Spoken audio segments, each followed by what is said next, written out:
Welcome to part 31 of our Clone Wars rewrite. We are currently rewriting the character of Ahsoka Tano, and in this video we'll be focusing on Season 4, Episode 1, Water War, where we show the first subtle signs of tension between Ahsoka and Anakin, a growing seed of discontent in his mentorship.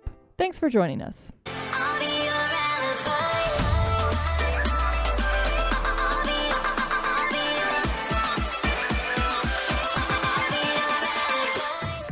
Shall we do the argument against Ahsoka first? Yes. Alright, so Ahsoka is more of a side character in this arc, but the writers make sure to have her singled out several times as an exceptional help, a cheap trick to make Ahsoka look good when in reality she's doing no more than anyone else. When Ahsoka has the prince clinging to her transport as they flee from Rift Tamsin, the prince shouts, "I'm slipping," and Ahsoka doesn't respond in any way. She doesn't answer verbally with instructions or encouragement. She doesn't respond by physically helping him or maneuvering the craft in such a way to give him a chance to regain a better grip. Nothing. She doesn't even acknowledge that he said anything.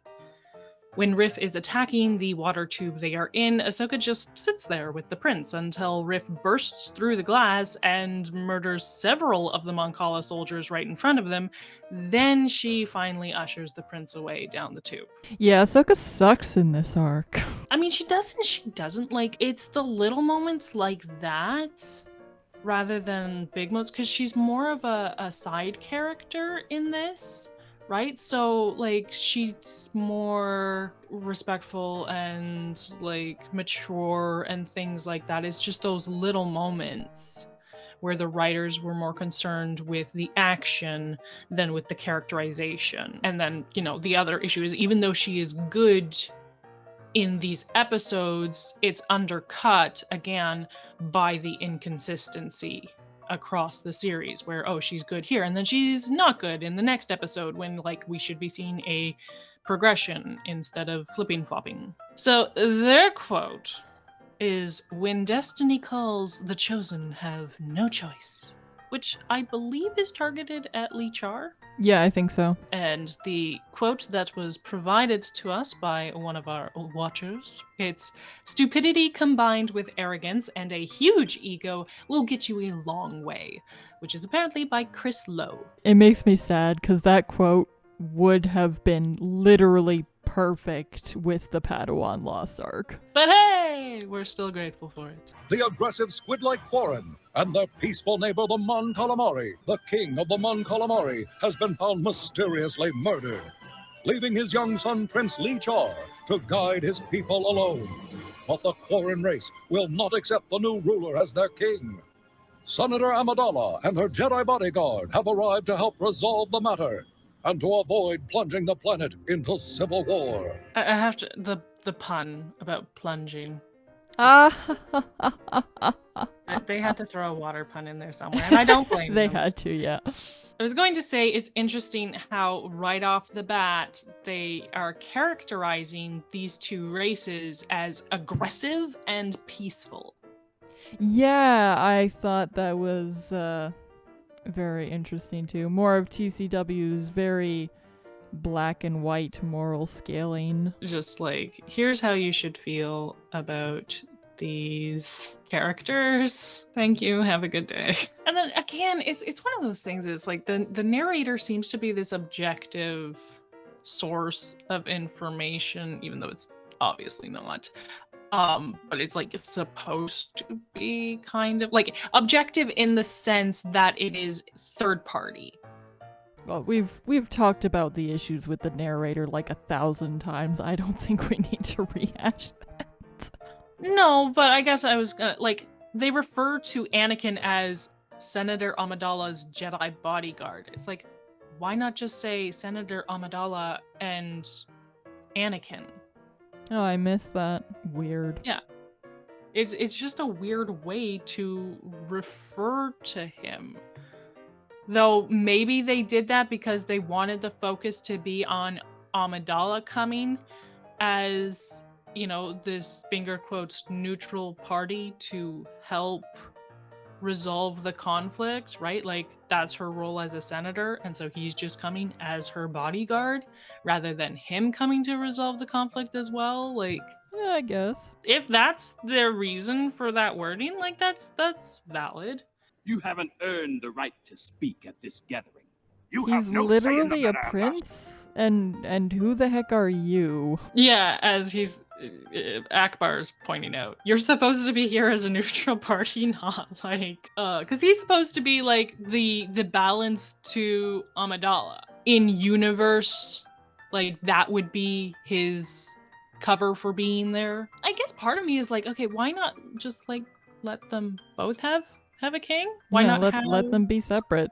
Maybe the peaceful Mon Calamari in the past conquered the aggressive Quarren, and that's why they have the kingship line. Again, it's funny. It's like, why is your world building this way? And then why are you giving us this skewed perspective by characterizing one race as this way and the other race as that way? I mean, and there is an extent to where they do kind of balance that by having the Quarren leader.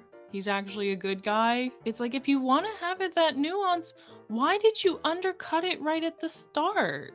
Why did you set it up so that we'd be against the Quarren instead of letting us see for ourselves what we should think of them? This show doesn't like letting its audience think. It actively discourages it. You are only here as an observer for the Separatists. Yeah, see, I was right. That's his cover for being there. There's like, why are the Separatists here at involved? request. It's no reason other than they want conflict for this arc, and the Separatists are the bad guys, so you gotta shove the Separatists in there. Yeah, it would have been interesting to see this without the Republic versus the Separatists. But then it's like, okay, well, if we didn't have our main characters in there, people would be going like, okay, what's going on here? But then, I mean, like, they basically did that with the droid arc, but they threw R2-D2 in there. So that it'd be like, see, there still is a character, here. Though you could do something similar to the Bounty Hunters episode, where they're not there by choice, like they're not there by intention, but they get caught up in this thing that's going on as like part of trying to do something or get somewhere or something else. So the thing is that apparently Akbar demanded the presence of the Republic, so he requested that Amidala, or a senator, be there.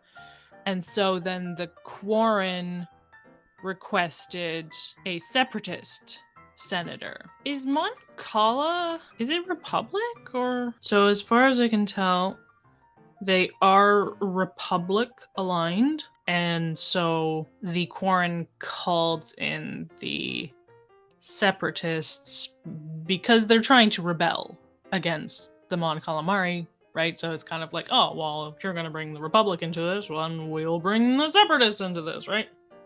So it kind of makes sense. It's just interesting because the Wikipedia article on it describes them as the industrious Mon Calamari and the prideful Quarren. It's like, okay, guys, can we just like cut the Quarren a break?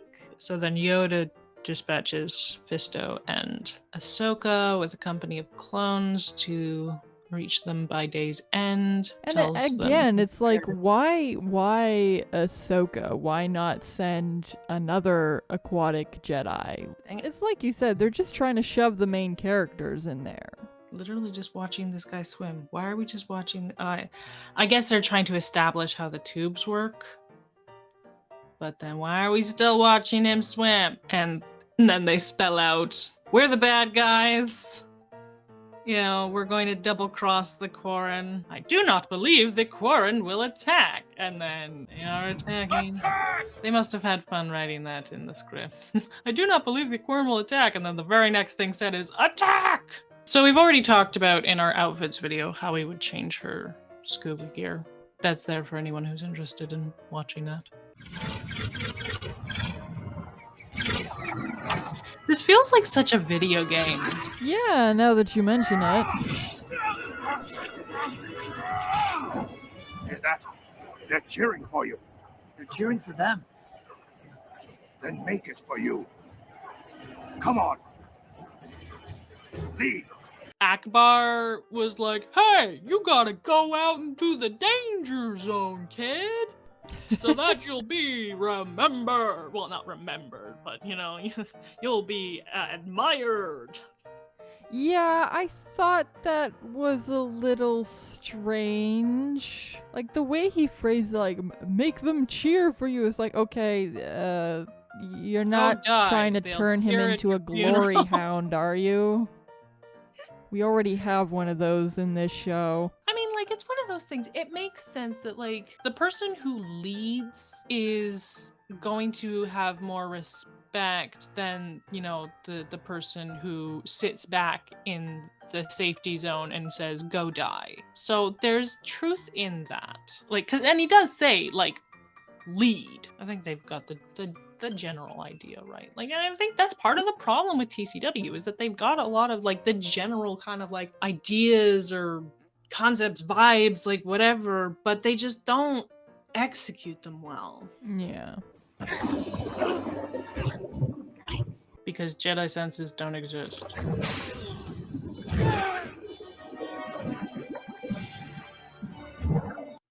And Jedi Force powers don't exist.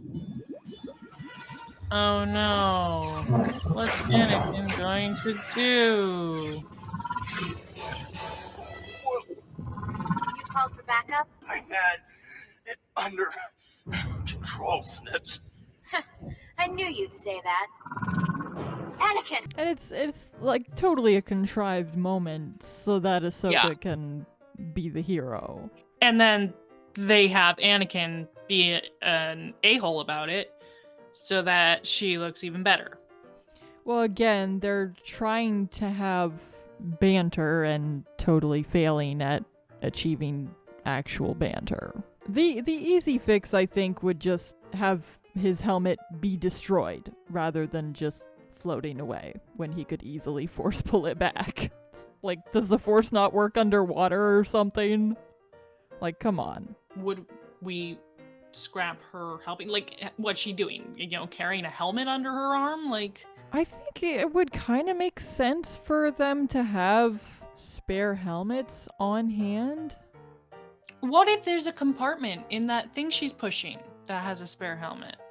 Yeah, that would make sense. Because then you don't have to, you know, animate it the whole time that she's moving. It makes sense. Or we can do what they did in that one comic where Kit saved Ayla and Kit kisses Anakin.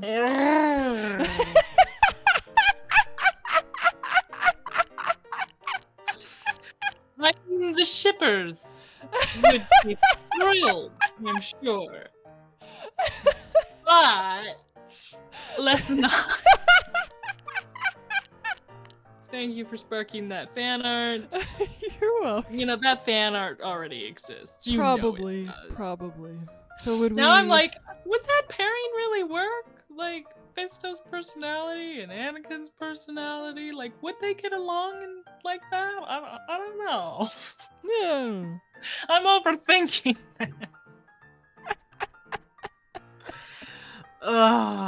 So, yeah, she pulls out spare helmets. Do we want to kind of...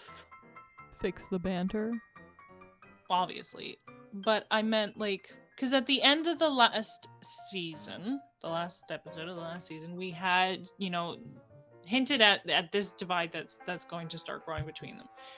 Do we want to start showing evidence of that right off the bat? I'm good with maybe like not replacing the banter with actual better banter, but kind of have it be very brief interaction. She hands him the helmet. Maybe he tries to spark banter, but she doesn't really engage.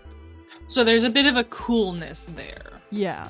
Do we want to have her "you called for backup" line, or do we want to just have her like you know, she grabs the helmet out of the compartment and, you know, pushes it toward him like, here, master, or like something like that. Do we want to have him do his I had it under control, but sound less annoyed with her and more like, yeah, he's trying to be bantery? Yeah. I was like, don't worry, Snips, I had it under control. The other option is we could have him say something like, boy, I'm sure glad I, you know, called for backup, or something like that, or, oh, you made it just in time. And then I'd ever just kind of, you know, smile at him, but yeah, not really engage. Maybe she just kind of nods. Helps him adjust his helmet or something, just like, you're good to go. Or maybe she kind of like smiles and maybe kind of like starts to say something, and then Padme interrupts. Because one thing I'm sure they do it sometimes, nothing's really coming to mind, but I feel like a lot of times they don't have interruptions. Like, you have a scene, and then you have the next scene, and then you have the next scene. Like, they connect, right? Like, this makes sense, you know, Padme suddenly calling, but like it's very segmented. True. And so I think having more moments where something is going on and it's interrupted by the next thing, I like having that. Like, you have to have a balance. Like, you can't, if you have that all the time, it'd be utterly ridiculous. But yeah, I think it kind of layers the scenes a little bit more, because they kind of like flow together better rather than being so segmented.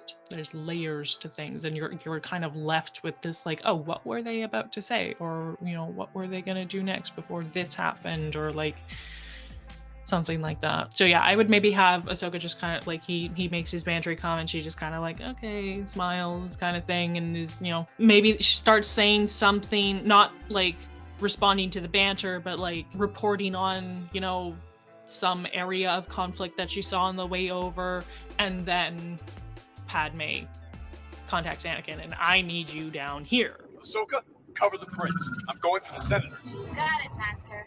Is it just me, or she sounds so bored? Yeah, I was gonna say, like, what's up with the tone? Hang on. I am.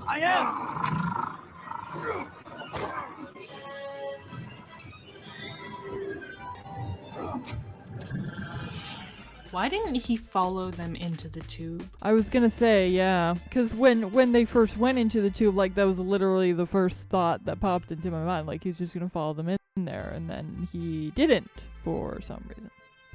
So that he could hit the outside of the tube and be like, dang, I can't get them. Oh no! Oh my goodness. Just such everyone is contrived stupid. drama. Yeah, it is, yeah. Everyone is stupid for the dumb drama. We have to have action, but we can't actually deal with our characters being smart during said action. So, make them stupid. They go in the tube. I'm letting go. Good thing that didn't break the tube. Oh, yeah. That's a good point. As long as we're in the tube, we're safe. He's literally just bashing his face into the pipe. Yeah, and he eventually breaks through, but somehow a literal explosion inside of the tube does not break it. What the heck? Like, imagine, like, running your face into a wall. I'm such a scary bad guy. Oh no. Well, he is a shark. Why are they just sitting there? I know, we talked about in the... Well, because Lee Char was like, oh, we're safe inside the tube. But, like, right here, where he actually breaks through the glass, then Ahsoka should be like, okay, clearly we're not safe. Let's get out of here. And, like, she has her lightsaber. Just stab the guy in the face. Yeah, especially because he gets kind of, like, stuck here. Yeah. Or, like, force push And him back if you don't want to stab him in the face. Well, I mean, she stabbed Soybek in the back to save Soybek? somebody. Sobek? Yes, Soybek. it's so bad. He's a soy boy. There's a reason I called him the evil dude during that that arc, okay? Because his name just throws me off for some reason. Okay, Sobek. She stabbed Sobek in the back to save Tarkin. So it's like, Yeah, I was gonna say, like, What- it wouldn't be out of character for her to, like, stab him right now, but exactly. again, they're just having everyone be stupid for the sake of the scary drama / action. Like, you notice the camera kind of cuts her out of the picture.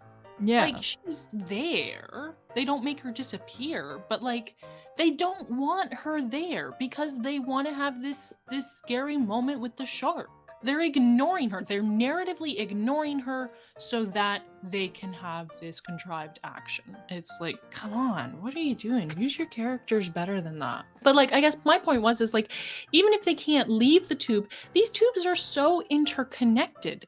They could just roam around inside the tubes, go back and forth. Like, if he keeps hitting the same spot, it's going to weaken, it's going to break. If you keep moving, you could potentially run into more support, right? Like run into allies. You could reduce the risk of him weakening a particular spot and breaking through. You could, like, it just makes sense to keep moving. Like, she's just doing nothing. Still doing nothing. Now, finally, Yeah, she's finally. like, oh, okay, he's distracted killing your allies. Let's go.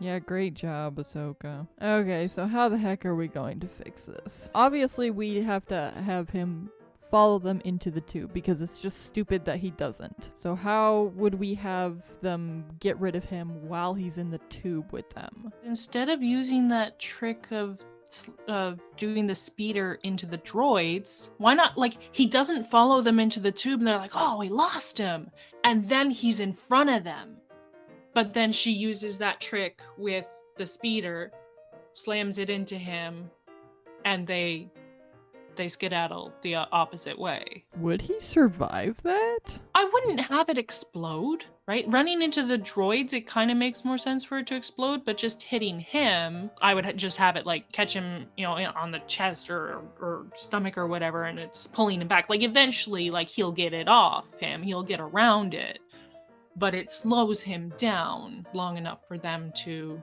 swim away. And you could still have them like run into droids, like maybe the droids followed them in and then he cut them, like went in front of them, but then yeah, Ahsoka's got her lightsaber, she could just cut her way through the droids. Because you could still, I was trying to think, like, you know, because they have, you know, the shark horror movie kind of vibes, like you could make it that the water's kind of murky or something, like so that he kind of surprises them. There's ways you could add that sense of tension, that sense of like, oh dang, what's gonna happen? And then boom, there he is. Like, would we want to have a couple Mon Calamari soldiers show up and something happens? As it is, they really achieve nothing. They just show Yeah, up and they immediately die.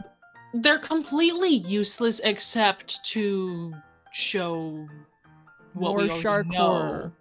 More shark horror. It's more shark horror, more look, he's a really bad, violent guy.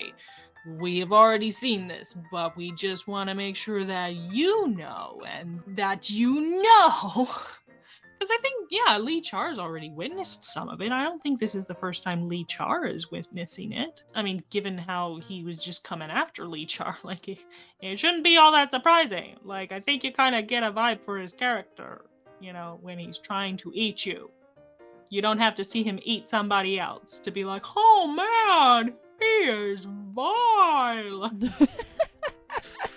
So they momentarily get rid of him. Ahsoka cuts through some droids. They keep going. Would we have the shark guy still chasing after them? Because, like, there's no way they'd be able to outswim him because he was literally, like, pretty near keeping up with that speeder thing that they had. But then in the original scene here, he just kind of leaves after he kills the guards. And it's just really weird. Yeah. So yeah, have him keep chasing them. If you show him getting out and around from the speeder, then yes, it would make sense to prolong the scene. Maybe as Ahsoka and Lee Char get out of the tube, then you have some Mon Calamari soldiers there, and they're like, you go ahead, we'll keep him here. So you could either cut it short by just having him remain pinned until you cut away, you know, like they swim away, and it's like, okay, we can assume that he stays pinned for a little while and then gets away. Or you could, yeah, have it that he gets free, but then the Mon Calamari soldiers slow him down, back him up, like they get away. Yeah. While he's dealing with them. Similar to this, but we don't actually see him rip through them in a split second Gory and then detail. just decide not to continue pursuing the prince. Yeah. We may have won the first battle, Your Highness, but it won't be the last. It's only a matter of time before they launch another assault. I sense the real battle is about to begin. I was gonna say, where's Ahsoka? Where's Ahsoka? And then she's just there. Like, they literally had her disappear. And then she's just, oh, I am here. Gotta love the continuity errors. It's more so, again, they're just like, they want her character there. We have no defense against those. This isn't gonna be easy.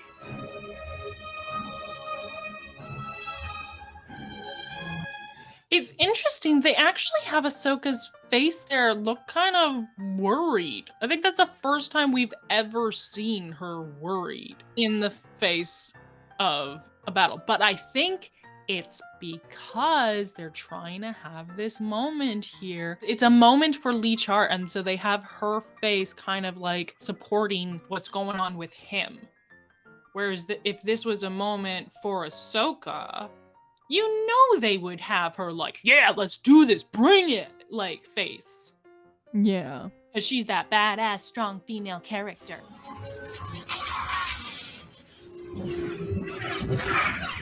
Why is Ahsoka only using one lightsaber? Have her No use answer. both. We're somewhere safe. Oh, now she's Can't using retreat. both Not now. suddenly. We've got Another to be brave. continuity There's a error. time to attack and a time to retreat, and now is not the time to be brave.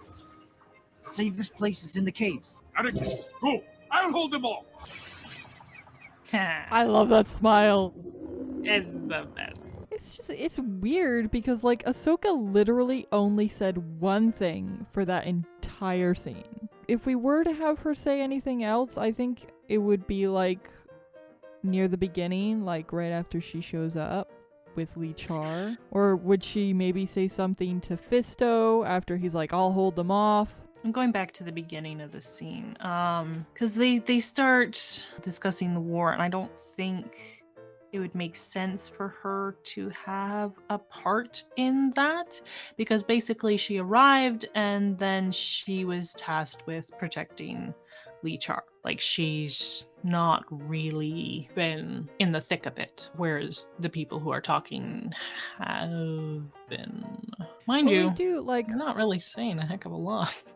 Everything they're saying is very vague. Yeah, I don't know. Cause like we're having her struggle for this season, next season, kind of be like that she's trying to go like above and beyond trying to be like the model Jedi.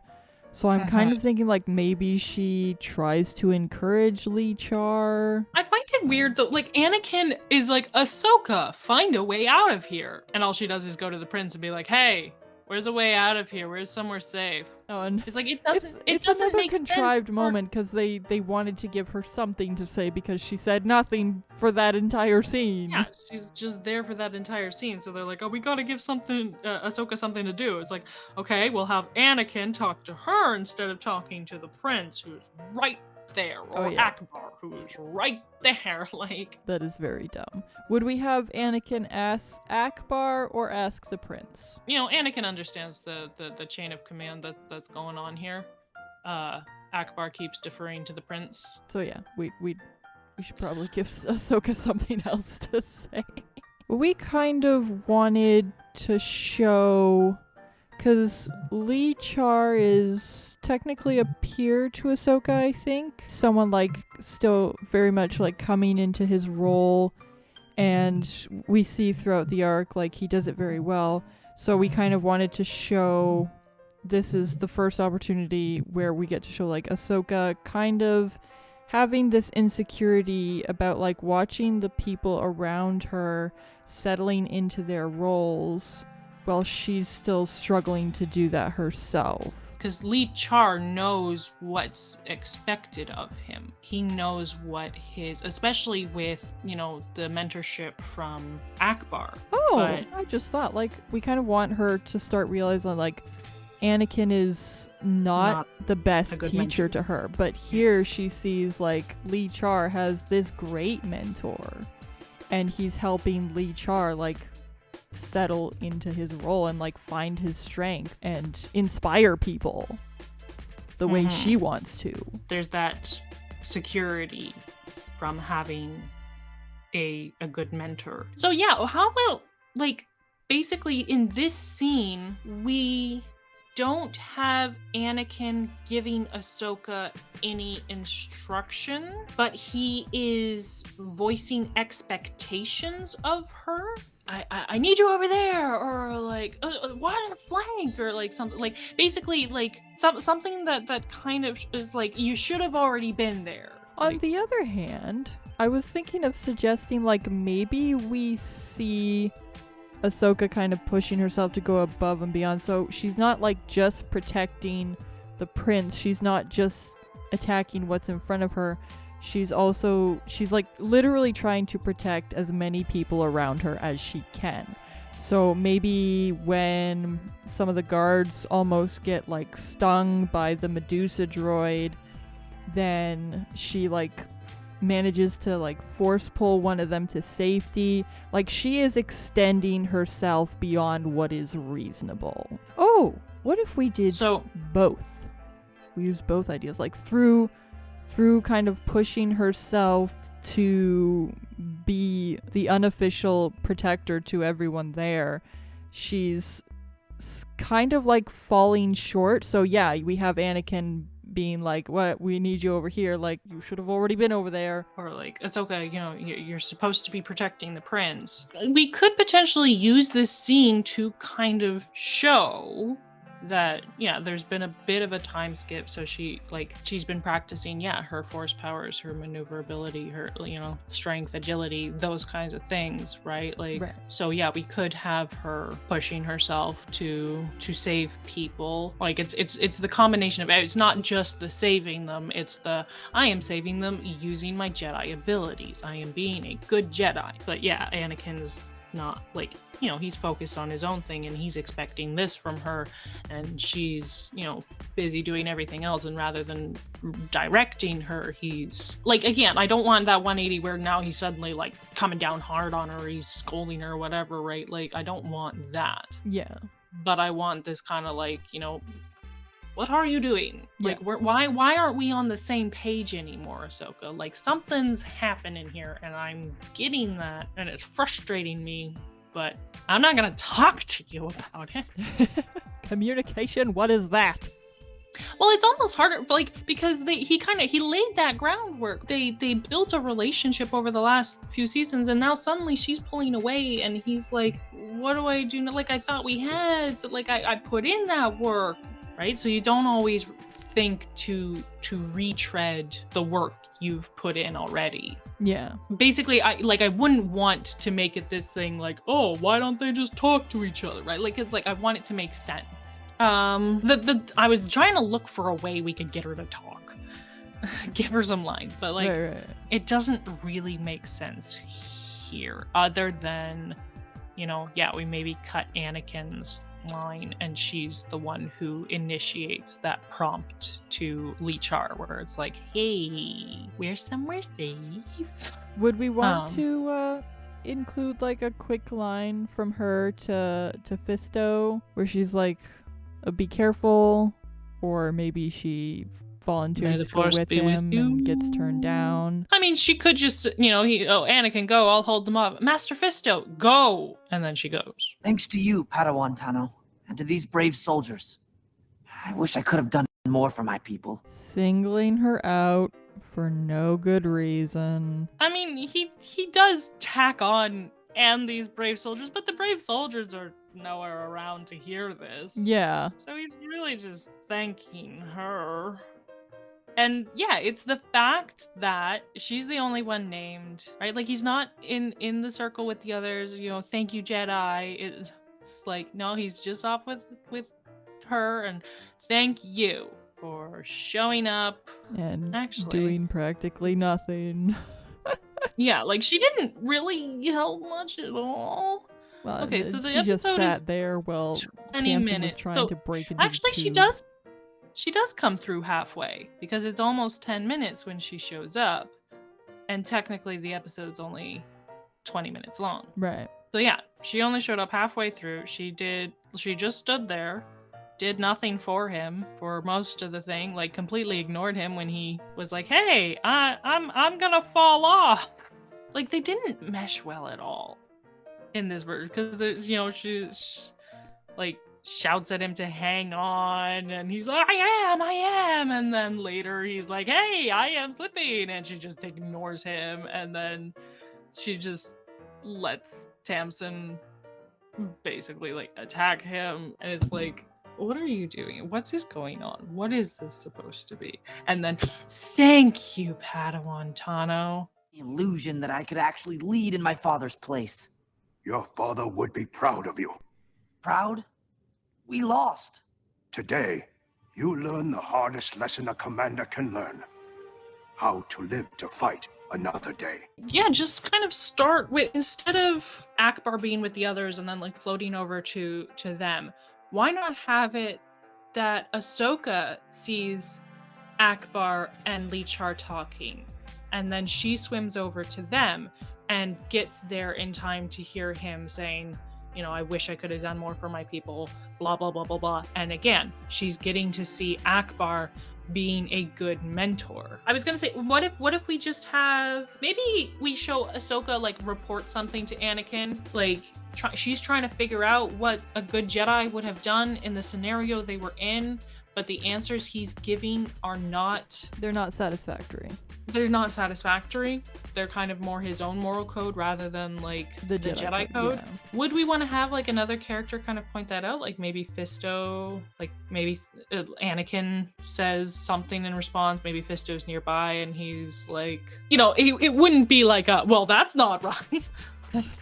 But similar to the way Obi-Wan does it, where he's just kind of like, but here's an like, a different point of view kind of thing. I don't know, maybe she's even like, oh, should I have stayed back and helped Master Fisto? And then Anakin's like, well, no, we had our own job to do, right? Like he's more focused on like, oh, in a battle you've got to do, your job, and like that's kind of his take on it. And then maybe Fisto is like, no, I was serving in the way that I could serve, right? Like I don't know how he would phrase it, but like, he's an aquatic creature, right? She is not. So he doesn't say it, but like the reality is she would probably slow him down a bit, because then he had to make his escape all by himself, but he has the ability to be agile in the water.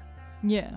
Whereas if he had someone with him who wasn't, that would actually put him in more danger. So like maybe he kind of alludes to that, but obviously wouldn't say something like, you would have just slowed me down, kid. Basically, yeah, gives her a more Jedi appropriate response. That's not about, war tactics and things like that. It's more rooted in the Jedi beliefs. And so then, yeah, she's kind of maybe kind of in like kind of the same position she was in the Citadel arc. Like she's seeking guidance, but she's hearing these two different perspectives that are just leaving her lost. Because like I wouldn't have Fisto make it clear, oh, this is the Jedi way of thinking, right? So then like you don't give her this kind of like, oh, well, I'll just listen to what Fisto said then. So like he presents it more as just, yeah, a different point of view. And she's like, well, is that the right view, or is Anakin's the right view? Because again, Anakin wouldn't necessarily be making it clear that like, oh, I'm just thinking about this tactically rather than as a Jedi, right? Like they both have good points within them, things that, you could reason out, you could justify, you could, right? Like, so yeah, maybe just have her looking a little lost, And she kind of swims away, and then, yeah, she sees Akbar and Lee Char talking. Maybe she kind of excuses herself with like, oh, I better go find Lee Char again, right? Like, and then, yeah, that's what leads her to find them. And over here, then you have a reaction. End of episode. Ta-da. Ta-da! It's amazing how much character stuff you can do in just very short little snippets. Cough, cough. I mean, it takes a long time to talk them out. Yeah, it does. It does. But I was gonna end say earlier, result- like, I kind of love how this episode turned into like a brainstorming session. Again, it kind of makes sense, right? There's not much here of her. Like, the narrative itself is ignoring her. It wants her there, but it doesn't want to deal with having her there. They do this in the second episode of the Slavers arc as well. Like, the first episode, she's shoved into the spotlight, and then the second episode, for a lot of it, she's there. Like, she has her scenes, but like, and then yeah, she like, doesn't that's show kind up of until like the whole.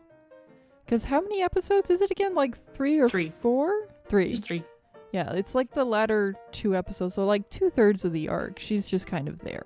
Like, they give her those moments where they shove her back into the spotlight, but Yeah, they try to squeeze in as much showboating from her as possible, but and that's the problem because, like, again, with so many of these arcs where she's just kind of in the background, it's like there's literally no reason for her to be there at all.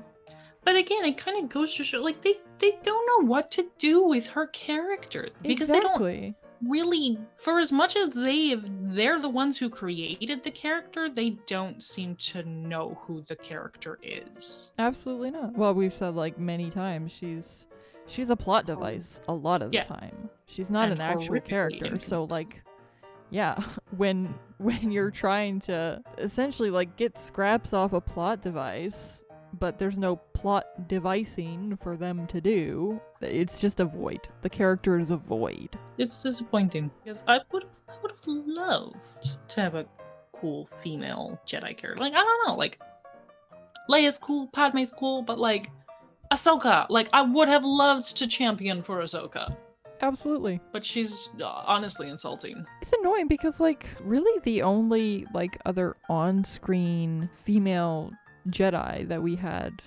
before Acolyte, anyway, was Rey. And she's a blatant Mary Sue. So, like, yeah, like, the only on-screen female Jedi representation we really have in canon Star Wars, anyway, they're all Mary Sues. It's like, wow, gee, thanks. I hate it. I mean, like, Leia and Padme are obviously not Mary Sue's, but they're supporting characters. And they're not Whereas- really Jedi. It's very, very frustrating. Thank goodness for Legends. Legends has an absolute plethora of strong female characters who also happen to be Jedi.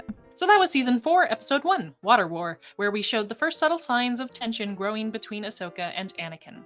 If you enjoyed, be sure to drop a like, share with your friends, and consider subscribing so you don't miss future installments. As always, comment below letting us know what you think of our rewrites and what you would do differently. We'd appreciate any support you are willing and able to offer via Super Thanks or on Patreon, where we have plenty of exclusive content waiting for you. Next up, we'll be tackling Season 4, Episode 2, Gungan Attack, so be sure to join us for that. Voila! We are recording.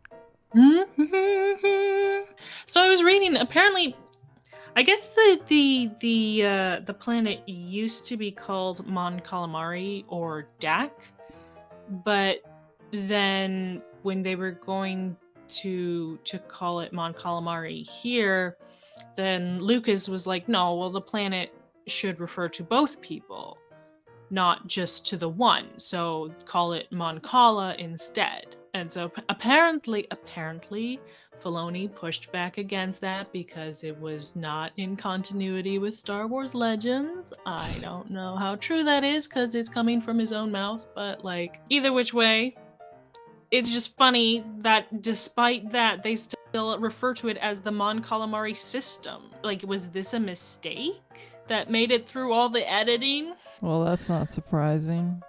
No. I just wanted to double check that the transcript didn't get the notation wrong, but yeah, no, they say the Mon Calamari system You mean in the show. You mean the Scran tripped? You know what? This is why we can't be friends. Season 4 is actually really low key on Ahsoka. Like, she's there a lot, but she doesn't do a heck of a lot. Basically, I'd say Kidnapped and A Friend in Need are when she features the most. Like, she's up front and center. But that's only 2 episodes out of 10. But then, yeah, they kind of make up for it in season 5 because she's in so much of season 5. Yeah. And is front, like, main character the whole time. I think And about she it. had a lot It in makes season sense 4. that like her worst solo episode is in this season because I bet you $1 million Filoni was trying to make up for all the times that she was just featured as a background character in this season, so he was making her extra awful. I think season 4 is going to be a bit of a low point for us with this rewrite, though, because she's in the background so much. Though in her other episodes where she's more in the background, we have pulled her more to the front because she's the character that we're focusing on. And it's like, if you want to say that the series is about her and Rex, apparently, yeah, it makes sense for her to be more to the front. This is such BS. The Clone Wars is not about Ahsoka and Rex. It's not supposed to be about Ahsoka, but the latter half of it, the half where Filoni got more and more control, it's absolutely all about Ahsoka. Well, the fact that season 7 was basically her season.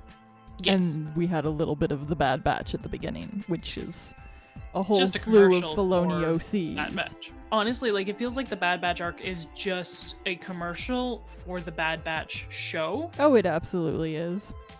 And so that means that the only Clone Wars episodes is all Ahsoka. Delicious. You shall be my squishy and you shall be mine. Feels a little too on the nose to just, someone you still barely know, and you're just gonna be like, you have a great mentor. I wish my mentor was like your mentor. I need to get more into Legends. I need more time. I'm really looking forward to reading like the MedStar novels. One of the people in our Discord has been reading Shatterpoint. That sounds super cool. It does. It Like, sounds so I might end up getting tempted enough to take the time. I've got too many books to read. Yeah, same. Read. I finished a book recently. It took me a year. Oh wow. I don't have a lot of time to read. Welcome to part 3-1 of our clean refocusing on Season 4, episode 1, Water War, where we have death. Yeah, I love death. I got something in my eye and I rubbed it so much that my eye hurts now. And Tell it no. That does not work. Pluck out your eye. Face is an eye. My face is an eye? Yes. Cool. I love having an eye face. Thanks for joining us. Did I say joining us? I did. Damn it. Thanks for joining us. That sounded way too aggressive. Thanks for joining us. That sounded exact. Oh, God. No, that actually sounded a little better. I give up. I give up. Thank you. Thank you very much. You know, I'm just so happy about it, you know? I'm so happy that people are joining us. Listen to our rewrites. Thank you so much. So that was season 4, episode 1, Water War, where we showed the but I forgot to change the tense. I don't believe in anything else. Me neither. I believe in nothing. Nothing at all.